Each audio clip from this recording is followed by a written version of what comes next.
बिस्मिल्लाहिर्रहमानिर्रहीम। अस्सलाम वालेकुम। आज का जो दूसरा टॉपिक है वो है genetic engineering in nitrogenase gene. ये उसी डोमेन में आ रहा है। इसमें सबसे पहले हम देखेंगे कि नाइट्रोजनेस क्या होता है और मीन्स ये एक एंजाइम है। फिर उसके बाद देखेंगे कि नाइट्रोजनेस का जीन क्या होता है, जिसे nitrogen nitrogen F mean fixation, nitrogen fixation gene भी कहते हैं। फिर इसके कि ये काम कैसे कर रहा होता है, जो एनएफ जीन है कैसे वर्क कर रहा होता है। फिर हम देखेंगे कि जेनेटिक इंजीनियरिंग क्या करवाई गई है एनएफ जीन के हवाले से और कौन कौन सा मेथड यूज किया गया था एनएफ जीन को ट्रांसफर करने के लिए, वो देखेंगे हम। ये पांचों चीजें सबसे पहले डिस्कस करते हैं। नाइट्रोजनेज नाइट्रोजनेज जैसे कि नाम रिप्रेजेंट कर रहा है, एज जो रिप्रेजेंट करता है एंजाइम को। ठीक है, तो nitrogenase is a group of enzyme.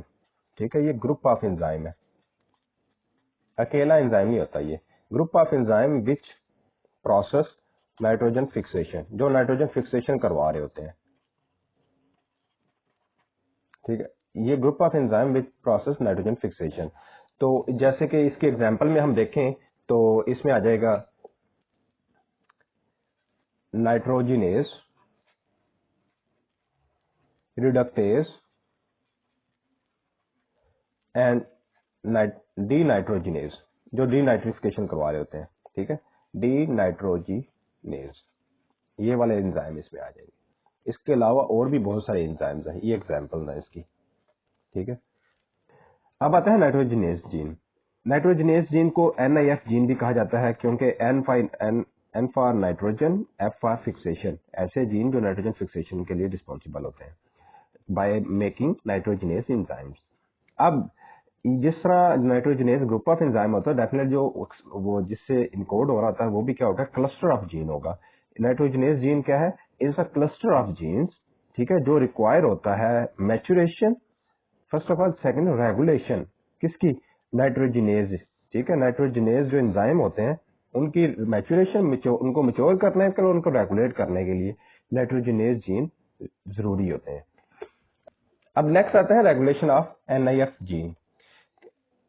जो एनआईएफ जीन होते हैं ना, उसकी बहुत सारे टाइप्स हैं। जैसे मैंने बताया, it's a cluster of gene. इसमें एनआईएफ ए, एनआईएफ बी, डी, एच, के, एल, एम, एन, ओ, डब्ल्यू, एक्स, वाई, बहुत ज्यादा जीन्स होते हैं। तो इसमें जो मोस्ट इंपॉर्टेंट है वो ए एंड एल होते हैं, क्योंकि ये क्या है, रेगुलेशन करवा रहे होते हैं। एनआईएफ ए और एनआईएफ एल ये क्या करवा रहे होते हैं, रेगुलेशन। कैसे रेगुलेशन करवा रहे होते हैं, जिस तरह एक गाड़ी में एक रेस होती है और एक ब्रेक होती है। रेस क्या करती है, किसी गाड़ी को मूव करने में हेल्प करती है, और ब्रेक क्या करती है, उसको रोकने के लिए। तो जैसे एनआईएफ जो है ना, एनआईएफ ए, ठीक है, ये क्या, इसकी जो प्रोडक्ट होती है ना, ये अपनी प्रोडक्ट की जो बनता है, इससे एक्सप्रेस होकर जो प्रोडक्ट बनती है, वो प्रोडक्ट क्या क्या हेल्प कर रही होती है, किसमें, एक्सप्रेशन ऑफ एनआईएफ जीन्स। बाकी जितने भी एनआईएफ के जीन्स है ना, उनके एक्सप्रेशन में हेल्प कर रही होती है, जिससे क्या बनता है, अल्टीमेटली नाइट्रोजिनेज एंजाइम बन रहे हैं। और सेकंड है एनआईएफ एल। देख लिया गया कि वो जो एनआईएफ ए है वो क्या कर रहा है, वो उसकी इनिशिएशन करवा रहा होता है। और एनआईएफ एल जो है, एल फॉर लिमिट। ठीक है, इसको क्या करेगा, लिमिटाइज कर देगा। कैसे, जो उसकी एक्सप्रेशन हो रहा होता है ना एनआईएफ जीन का, एनआईएफ जीन का जो एक्सप्रेशन है, एक्सप्रेशन नॉर्मल उसने स्टार्ट करवाया हुआ है एनआई ए ने, तो ये क्या करवा देगा, एक्सप्रेशन को क्लोज करवा देगा। एक्सप्रेशन नहीं होने देगा, इसका बिल्कुल कोई एक्सप्रेशन नहीं होने देता। फिर एनआईएफएल जब इसकी प्रोडक्ट आ जाती है तो इसके एक्सप्रेशन को क्या कर देते हैं, रोक देते हैं। अब हम देखेंगे कि किस तरह एक ये दोनों जीन्स मिलकर काम कर रहे होते हैं। नॉर्मल जो एनआईएफ जीन होता है ना, फॉर एग्जांपल सारे जीन्स इस तरह एक ग्रुप ऑफ जीन्स है ना, सारे जीन्स लाइन में होते हैं। अब क्या होता है कि जो एनआईएफ होता है ना, वो अलग, उसकी लोकेशन थोड़ी सी अलग हट के होती है एनआईएफ की, एनआईएफ ए और एनआईएफ एल इसकी अलग होती है। ठीक है, इन दोनों की लोकेशन थोड़ी सी अलग होती है साइड। अब क्या होता है कि सबसे पहले कि एनआईएफ अपनी एक प्रोटीन बनाता है, एक्सप्रेस होता है, प्रोटीन बनाता है। ठीक है, जो अपनी प्रोडक्ट बनते हैं, प्रोडक्ट प्रोटीन के फॉर्म में। फिर वो क्या करते हैं कि इनको एक्टिवेट करवा देते हैं कि अब ये जो जितने भी एनआईएफ के जीन है, इनको एनआईएफ जीन्स कह देते हैं अब सिंपली। वो क्या हो जाते हैं, एक्सप्रेस होना शुरू हो जाए। तो इससे फिर क्या हो जाएगा, एक्सप्रेशन के लिए जैसे ये रेडी हो जाएंगे तो फिर आरएनए पॉलीमरेज आएगा और इसके ऊपर बाइंड करेगा आरएनए पॉलीमरेज, क्योंकि इसकी एक्सप्रेशन किसने करवानी होती है, आरएनए पॉलीमरेज में। जैसे ही आरएनए पॉलीमरेज आता है ना तो इसके ऊपर बाइंड करने लगता है, तो बाइंड नहीं हो पाता आरएनए पॉलीमरेज से। ठीक है, क्यों? आरएनए पॉलीमरेज को बाइंडने के लिए ना, जुड़ने के लिए, इसके लिए एक चाहिए होता है सिग्मा फैक्टर। सिग्मा फैक्टर जैसे सिग्मा प्रोटीन भी कह सकते हैं आप। तो सिग्मा फैक्टर फिर कहां से आएगा?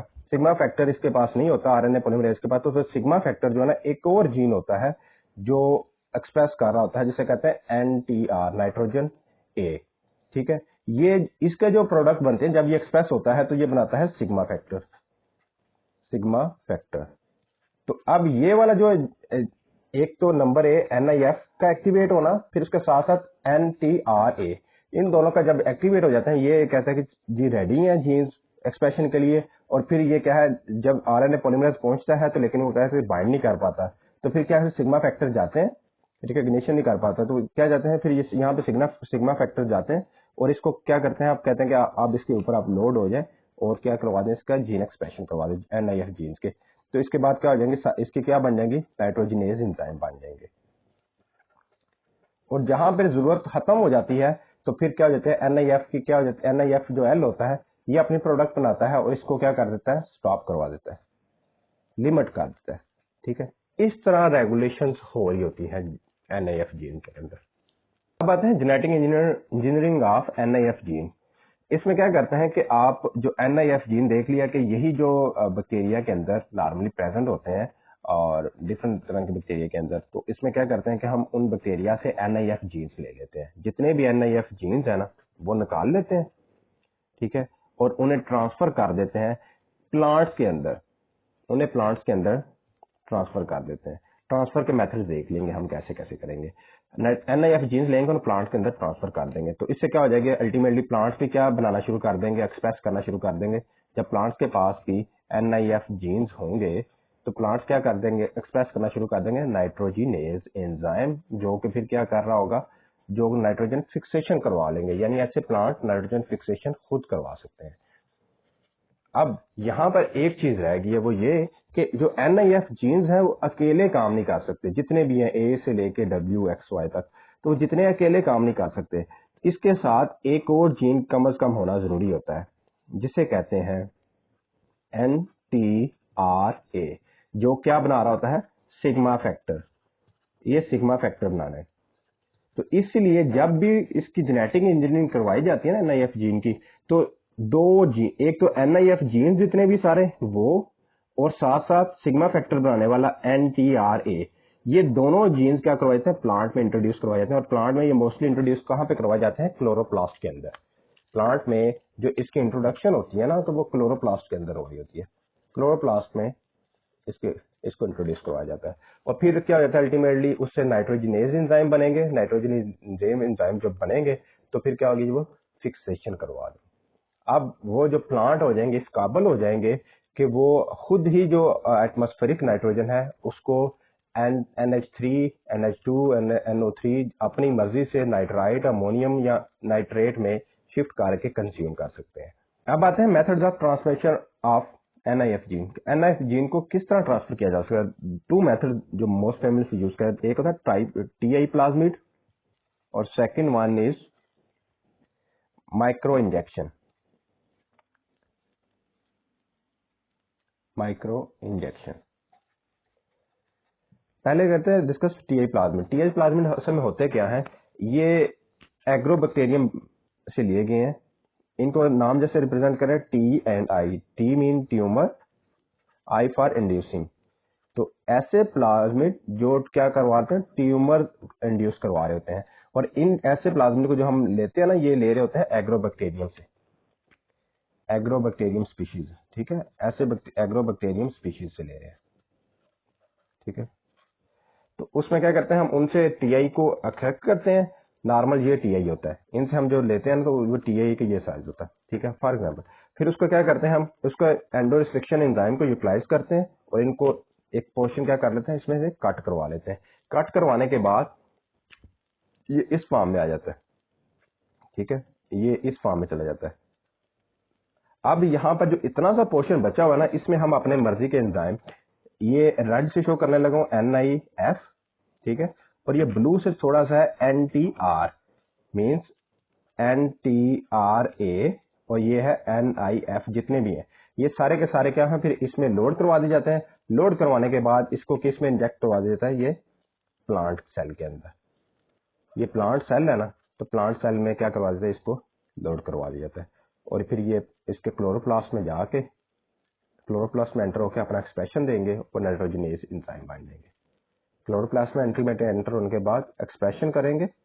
एक्सप्रेशन से कौन सी प्रोटीन बनेगी, एंजाइम जो होगा दैट इज नाइट्रोजनेज, और इस तरह प्लांट क्या है, काबिल हो जाएंगे खुद नाइट्रोजन फिक्सेशन करने के।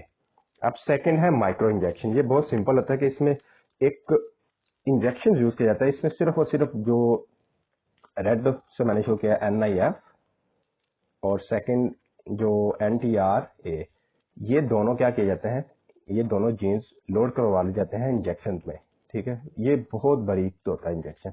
ये सेल लेवल पर डायरेक्टली क्या करता है, सेल के जो क्लोरोप्लास्ट होता है ना, वहां तक इसको लोड करवाता है। अगर ये सेल का क्लोरोप्लास्ट है तो ये यहां पर जाके इन जीन्स को लोड करवाता है डायरेक्टली, इस तरह, ठीक है। ये डायरेक्टली लोड करवा देता है। उसके पास वही सेम एक्सप्रेशन होने के बाद वो प्लांट क्या कर देंगे, नाइट्रोजनेज एंजाइम बनाना शुरू कर देंगे और नाइट्रोजन फिक्सेशन खुद करना शुरू कर देंगे। तो ये दो मेथड्स हैं जिसके तहत क्या होता है, प्लांट्स जो है वो खुद नाइट्रोजन फिक्सेशन करवा सकते हैं। Thank you so much.